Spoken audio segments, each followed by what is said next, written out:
My name is Anna. I'm 26 years old, and today I want to tell you my story. A story of love that began in childhood and became the most beautiful part of my life. I was born in a middle-class family. I lost my father when I was 10. My mother became my world after that. She worked hard, sacrificed everything to raise me. Abi was my neighbor. His family was a wealthy family. His father runs his own company. He was a very handsome boy, the kind of person every girl would turn and look at twice.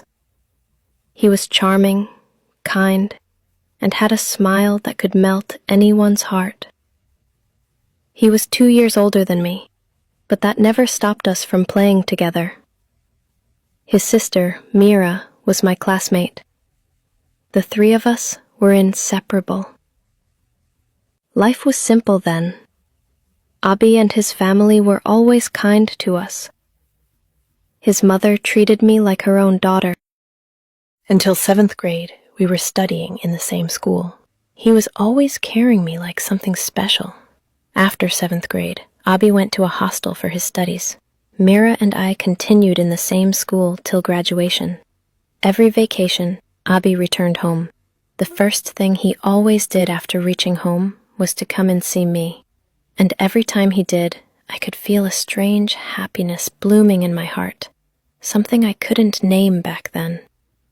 As we grew up, our friendship changed. It became deeper, softer, something we didn't speak about, but both of us felt it. He used to call me every night from his hostel. We talked for hours about college, about life, about small things that didn't even matter, but somehow felt so special. After graduation, my life took a different turn. My mother couldn't afford my further studies, so I started working.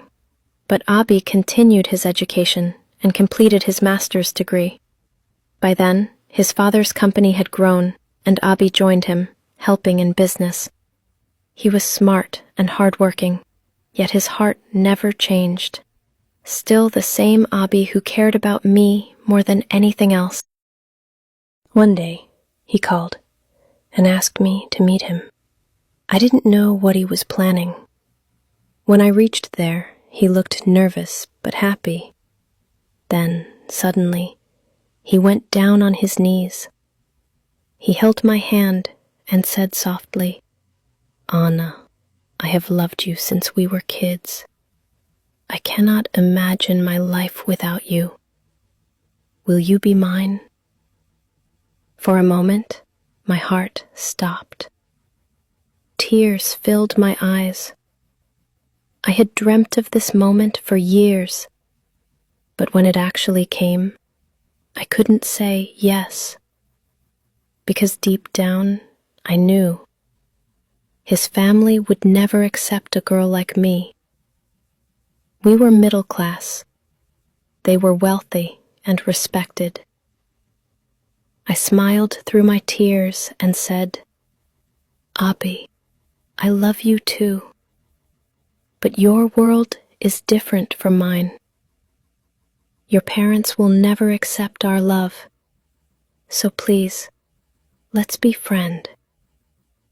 He held my hand tighter and said, "Then I'll make our worlds one.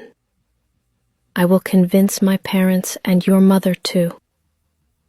I cannot live without you." I couldn't say anything at that moment, so I left immediately. After coming back home, I told my mother everything.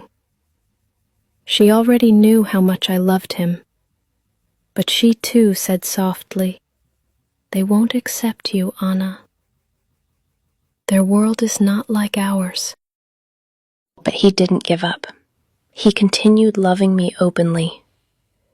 Every time I went to his house, he looked at me with so much affection that I couldn't hide my feelings anymore. He would secretly hold my hand when no one was watching, sometimes kiss my cheek softly when we were alone. I was happy, but scared too. What if someone saw us? What if his parents came to know? So I began to distance myself.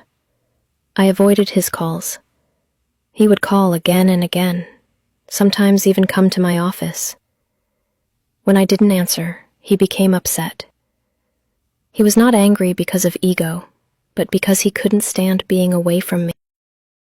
One day, his father called me to his office and offered me a job as an admin assistant in their company. I couldn't refuse because my mother needed the financial help, and it was a good opportunity for me. When I joined the company, he was so happy, but being near him every day made it harder for both of us. I tried to keep distance, but he couldn't. The more I tried to get away from him, the more he tried to get close to me. His love was fierce, possessive, and pure. If I didn't talk to him, he would wait outside my cabin. If I avoided him, he would silently follow me with his eyes until I smiled again. One day, his parents came to know about us. At first, they were shocked and upset. They didn't want their son to marry a girl from a middle-class family. But he didn't argue. He didn't give up either. He told them firmly, "If Aana is not part of my life, then I don't want anything. Not your money, not your company, nothing." His determination, his tears, and his love changed their hearts.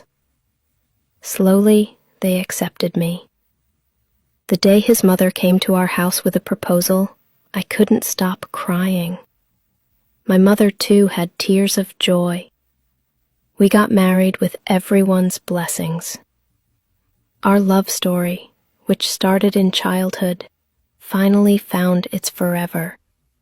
Even now, after marriage, he hasn't changed. He still holds my hand whenever we walk together. He still calls me every afternoon just to say, "I miss you." And every night, before we sleep, he still kisses my forehead and says, "You're my world."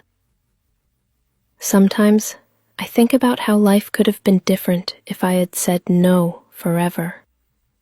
But then I look at him and realize true love always finds its way. Love is not about wealth or status. It's about two hearts that never give up on each other. If the love is pure, honest, and strong, it can conquer everything.